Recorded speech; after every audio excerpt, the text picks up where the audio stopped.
The alarm blared through the Galactic Academy's Xenobiology wing, sending students of 40 different species scrambling for emergency exits. Instructor Zixtel, a being of crystalline intellect from the Harmony Collective, had made a catastrophic error.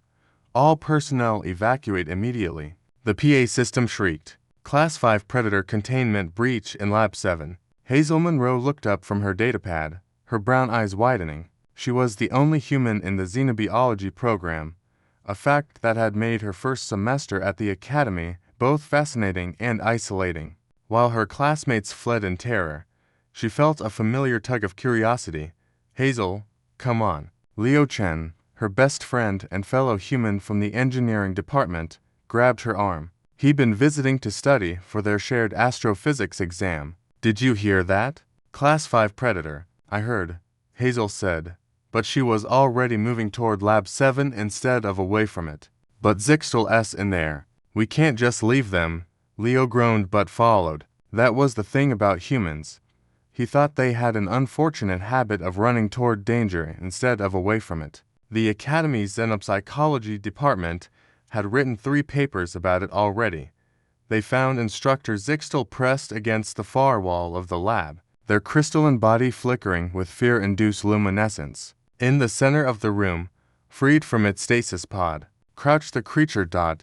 It was magnificent Dot about the size of a small earth bear. The creature had midnight black fur that seemed to absorb light, 6 powerful legs ending in retractable claws, and 3 eyes that glowed with bioluminescent amber. Its tail, thick and muscular, whipped back and forth as it surveyed its surroundings. When it opened its mouth, rows of diamond-hard teeth gleamed. Oh my God, Hazel breathed. That's a Zarth Shadow Stalker. Leo whispered, accessing his neural implants database. Native to Zarth prime gravity, 3 times Earth standard, toxic atmosphere, and predators that make tigers look like mice. They're apex predators that hunt in packs and can take down prey 10 times their size. The creature's head swiveled toward them, 3 eyes fixing on the 2 humans. Instructor Zixtel made a sound like breaking glass. Do not move, they warbled. Humans, please. The creature has already killed 4 guards. Reinforcements are coming with plasma weapons, but the Shadow Stalker moved. One moment it was across the room. The next, it was in front of Hazel, lightning fast. Leo shouted, reaching for her. But Hazel did something that made no sense to anyone watching. She didn't run. She didn't scream. She held out her hand and made a soft clicking noise with her tongue. The creature stopped, head tilting, studying her with alien intelligence. Hey there.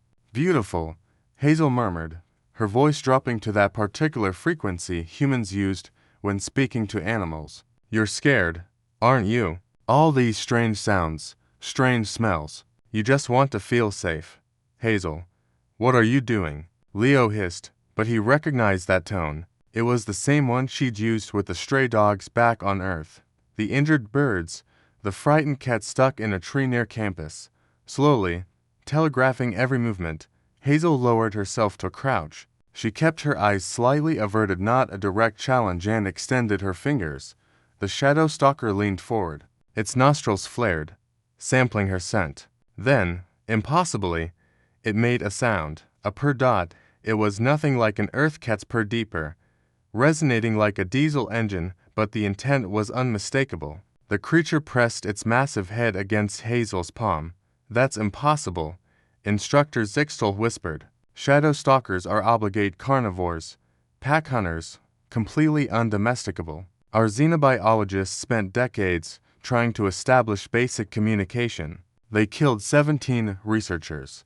Hazel's fingers found the spot behind the creature's primary ears, and one of its rear legs began to twitch with pleasure. Who's a good kitty? She cooed. Who's a good girl? Yes, you are. She's calling it kitty, Leo said faintly. She's petting a creature that could rip her in half, and she's calling it kitty. By the time the security team arrived with their plasma rifles, Hazel was sitting cross-legged on the floor with the Shadow Stalker's enormous head in her lap, scratching under its chin while it made that impossible purring sound. The creature's eyes were half closed in contentment. its tail wrapped protectively around Hazel's shoulders, the head of security. A grizzled Vorlaxian warrior who'd seen combat in 3-sector wars lowered his weapon slowly. "What," he rumbled, "is happening here?" "The human has bonded with it," Instructor Zixtel said, sounding stunned. "I've never seen anything like this in 400 years of xenobiological study." Leo knelt beside Hazel, cautiously extending his own hand. The Shadow Stalker opened one eye, assessed him, then apparently decided he was acceptable. It bumped its head against his fingers. "It's the Deathworld thing, isn't it?" Leo said quietly. "Earth produced so many predators that we evolved to befriend them instead of just fearing them. Humans are insane," Instructor Zixtel concluded, but there was something like admiration in their tone. Hazel looked up, grinning. "Can I keep her? I'll name her Kitty. She can stay in my dorm." "Absolutely not," 3 voices said in unison.